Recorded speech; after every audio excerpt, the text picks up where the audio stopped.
Hello दोस्तों, मैं आपके साथ सोनू सिंह। स्टडी विद सोनू सिंह पर आपका स्वागत है। चलिए दोस्तों, आज पढ़ते हैं फ्यूचर कंटिन्यूअस।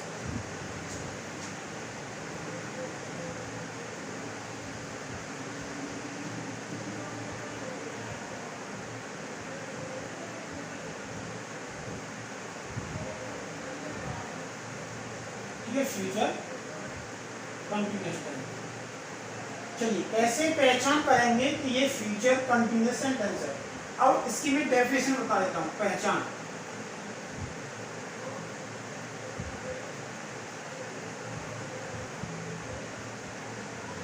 जिन हिंदी वाक्यों के अंत में रहा होगा, रही होगी, रहे होंगे आदि शब्द आते हैं, वो फ्यूचर कंटिन्यूअस सेंटेंस होते हैं।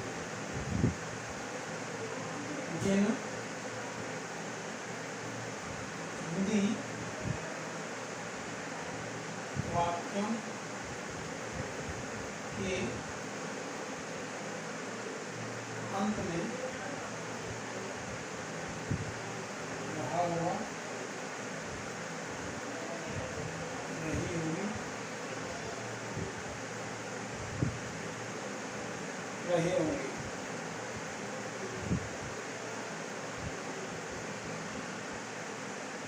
आदि शब्द आए, वह फ्यूचर कंटिन्यूअस सेंटेंस होते हैं। दोस्तों, सेंटेंसों को ध्यान से, जो मेरी वीडियो मैंने डाल दी है और मैं डालने वाला हूँ, सभी सेंटेंसों को ध्यान से पढ़ लें, ताकि आगे वाले प्रीपोजिशन, आपकी मॉडलरीज, एक्टिव पैसिव, डायरेक्ट नाइट, ये सभी आपकी समझ में आ सकें। अगर आपने सेंटेंस ध्यान से पढ़ लिए तो आपके बारे में, आपको इंग्लिश के बारे में सब कुछ ध्यान से समझ में आ जाएगा। ठीक है, आपको पूरी इंग्लिश समझ में आ जाएगी। मैं गारंटी दे रहा हूँ, आपको पूरी इंग्लिश समझ में आ जाएगी। एक्टिव पैसिव सभी का अर्थ करके मैं बिल्कुल समझाऊंगा। अब मैं आपको हिंदी से इंग्लिश सेंटेंस बनाना सिखा रहा हूँ, फिर इंग्लिश से पहचान करना सिखाएंगे कि ये सेंटेंस कौन से का, कैसे पहचान करेंगे सेंटेंस होगी। उसके बाद मैं आपके लिए प्रीपोजिशन लूंगा, फिर एक्टिव पैसिव उठाऊंगा। ठीक है दोस्तों, चलिए। तो जिन हिंदी वाक्यों के अंत में रहा होगा, रही होगी, रहे होंगे आज सब ऐसे सेंटेंस होंगे, वो फ्यूचर कंटिन्यूअस सेंटेंस होंगे। सबसे पहले पढ़ लेते हैं पहला नियम फ्यूचर कंटिन्यूअस का, अफर्मेटिव। अफर्मेटिव, इसमें रूल पहला कहता है कि अगर वाक्य साधारण हो तो नियम है। अगर वाक्य साधारण हो तो नियम है। चलिए, क्या रूल है? अगर वाक्य सिंपल हो तो सब्जेक्ट प्लस विल बी या shall be plus N B first में आईएनजी प्लस ऑब्जेक्ट। ठीक है, एग्जाम्पल ले लेते हैं। राधा बाजार जा रही होगी।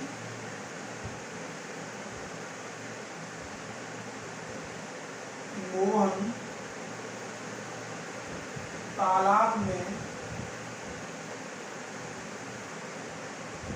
तैर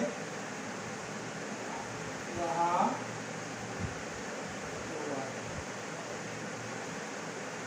वे नदी में कूद रहे होंगे। चलिए दोस्तों, करते हैं इस सेंटेंसों को। दोस्तों, एक कंडीशन है, रोटी में नियम है, आई और वी के साथ shall be, otherwise will be. ठीक है, और सभी सेंटेंस और सभी सब्जेक्टों के साथ विल का यूज करेंगे। चलिए, राधा बाजार जा रही है, सब्जेक्ट कौन है? राधा, प्लस विल बी या शैल बी, राधा तो विल बी, प्लस मैंने फर्स्ट को मैंने वर्ब क्या कर रही है? जाना, प्लस ऑब्जेक्ट कहाँ जा रही है? बाजार। तो चलिए, Radha subject plus will be plus main verb में आईएनजी प्लस ऑब्जेक्ट।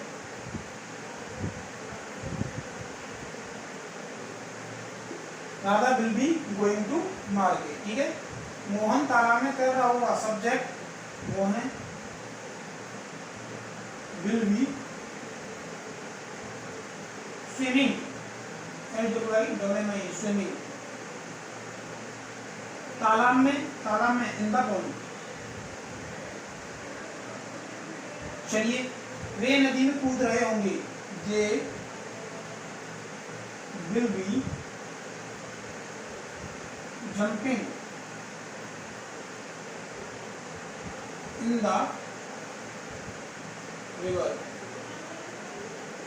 ठीक है, ये हो गया आपका अफर्मेटिव।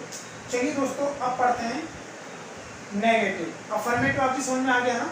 अगर नहीं समझ में आया तो आप कमेंट बॉक्स में जाके बता सकते हैं सर हमारी ये समझ में आया, तो आप दोबारा पढ़ाएंगे, मैं दोबारा पढ़ाऊंगा आपको। ठीक है, चलिए अब पढ़ते हैं दोस्तों नेगेटिव।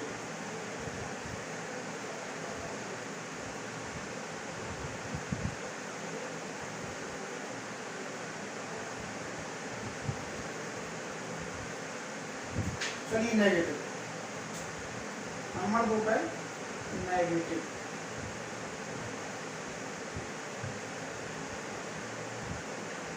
नेगेटिव में भी एक ही नियम है, अगर वाक्य के बीच में नहीं शब्द आए, ये लाइन हर नेगेटिव में चलेगी। अगर वाक्य के बीच में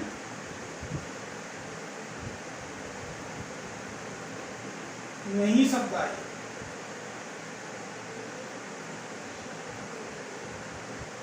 तो नियम है। इसके लिए रूल पढ़ लीजिएगा।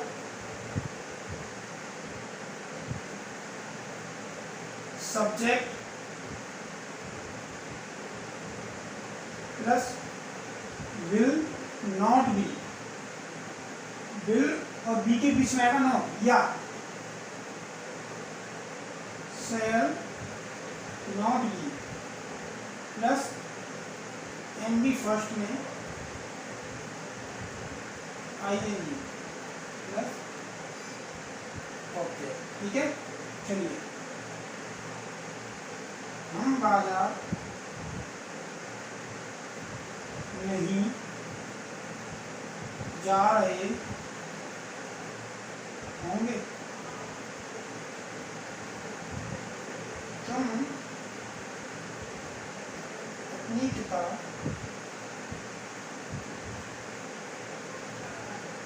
राम को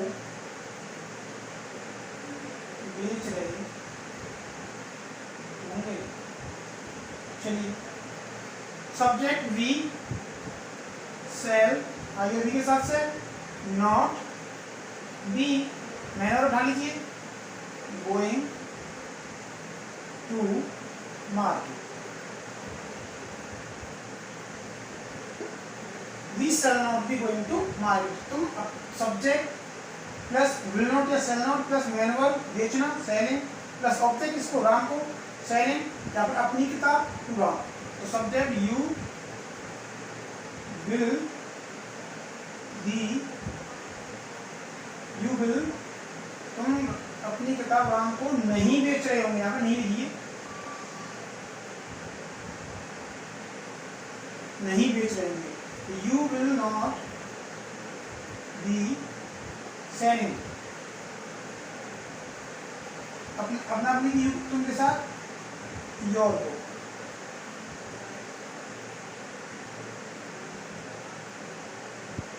राम के लिए राम, ये राम को। चलिए, ये हो गया आपका नेगेटिव। अब पढ़ेंगे दोस्तों इंटरोगेटिव। इंटरोगेटिव में दो नियम है, अगर वाक्य क्या शब्द से शुरू हो तो नियम है, और वाक्य के बीच में प्रश्नार्थक शब्द आए तो नियम है। चलिए,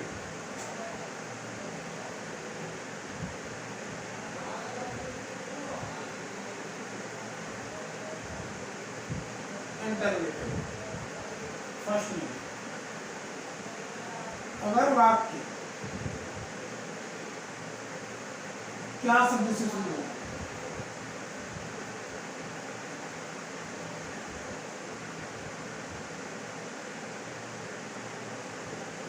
अगर फ्यूचर कंटिन्यूअस का जो वाक्य है वो क्या सबसे शुरू हो तो आप क्या करोगे, विल या शैल को पहले कर दोगे, ठीक है, हेल्पिंग वर्ड में। रूल है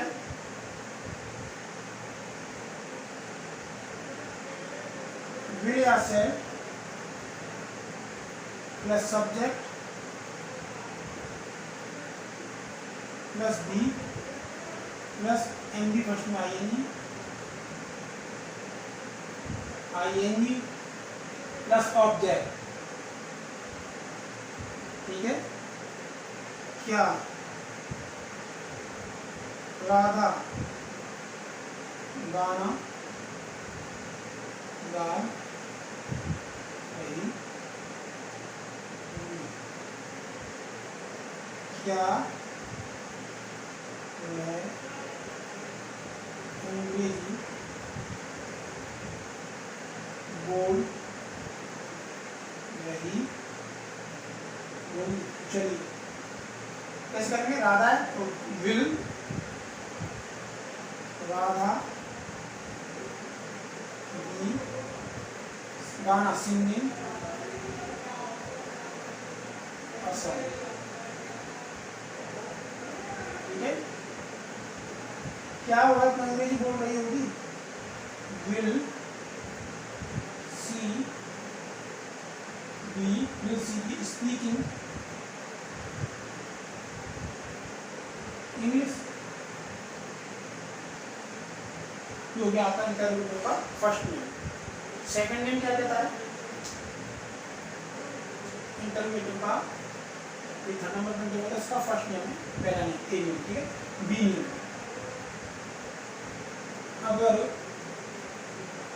वाक्य के बीच में प्रश्नवाचक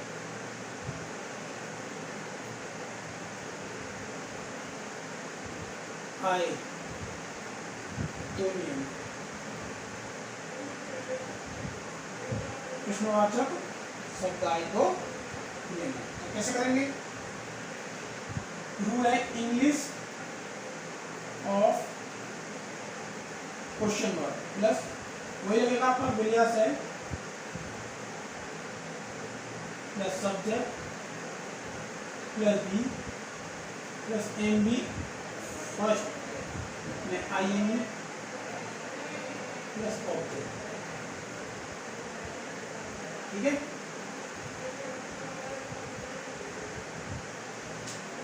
चलिए सेंटेंस देख लेते हैं।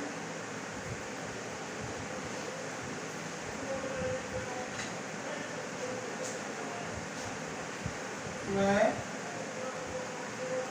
कमरे में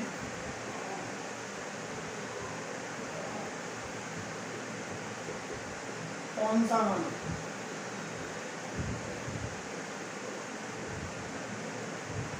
गा रही होगी,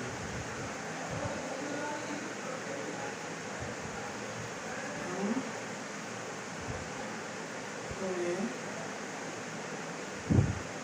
कितने आम दे रहे होंगे। चलिए अगर वाक्य के बीच में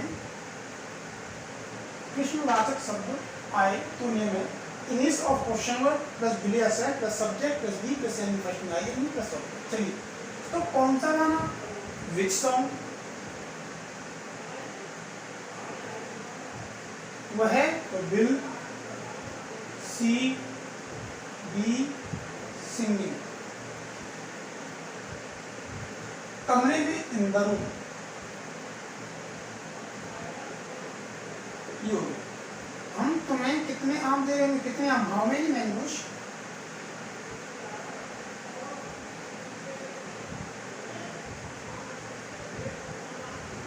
mangoes, how many mangoes, shall you be के साथ क्या लगता है, सब्जेक्ट देखिए यहाँ पे हमें, सेल, वी बी गिविंग तुम्हें, यू, ये हो गया आपका इंटरोगेटिव का सेकंड नाम। चलिए अब पढ़ते हैं इंटरोगेटिव प्लस नेगेटिव, क्या पढ़ते हैं, इंटरोगेटिव प्लस नेगेटिव। तो इंटरोगेटिव का जाएगा आपका चौथा नियम है।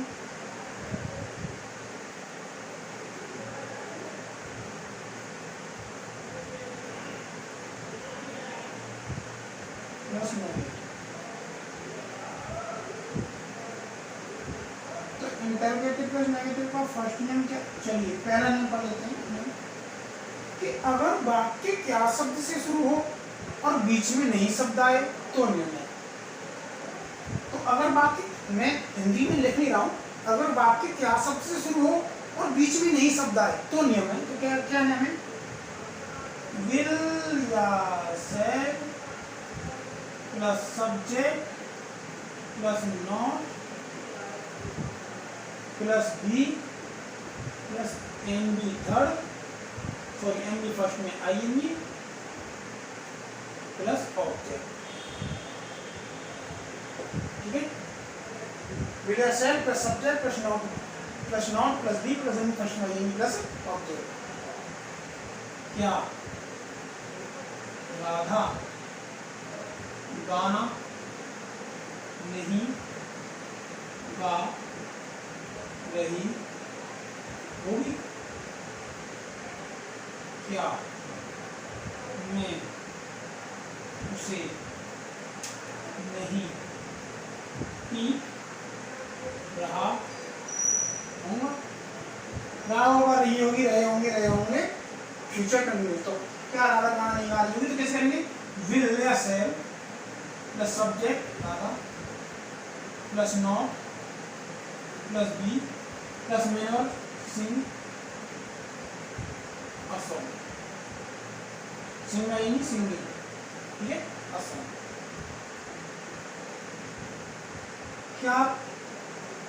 क्या मैं उसे नहीं पीट रहा? तो मैं के साथ shall I no be beating.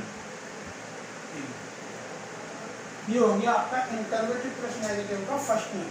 ठीक है, रूल्स के अकॉर्डिंग आपको सेंटेंस करनी है, रूल्स के अकॉर्डिंग सेंटेंस करनी है। चलिए अब पढ़ेंगे इंटरोगेटिव प्लस नेगेटिव का सेकंड नियम। सेकंड नियम क्या कहता है कि अगर वाक्य के बीच में प्रश्नवाचक शब्द और नहीं शब्द आए तो नियम है। तो कैसे करेंगे? आप प्रश्नवाचक शब्द नहीं लगाएं और जो इंटरोगेटिव प्लस नेगेटिव का फर्स्ट नियम है उसे यूं का त्यों उतार दें। ठीक है, देखिए अगर वाक्य के बीच में प्रश्नवाचक शब्द और नहीं शब्द आए तो नियम है इंग्लिश ऑफ क्वेश्चन वर्ड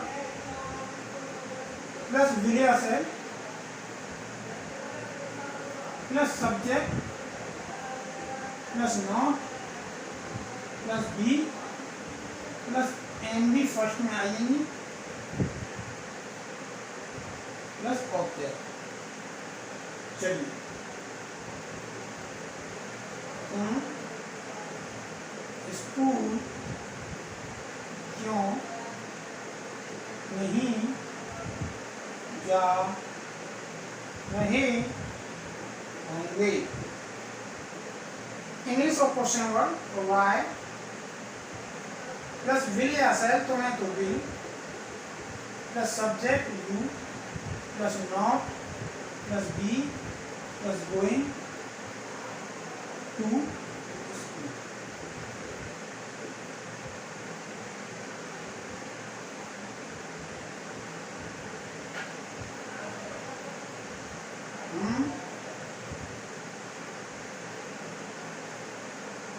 सड़क पर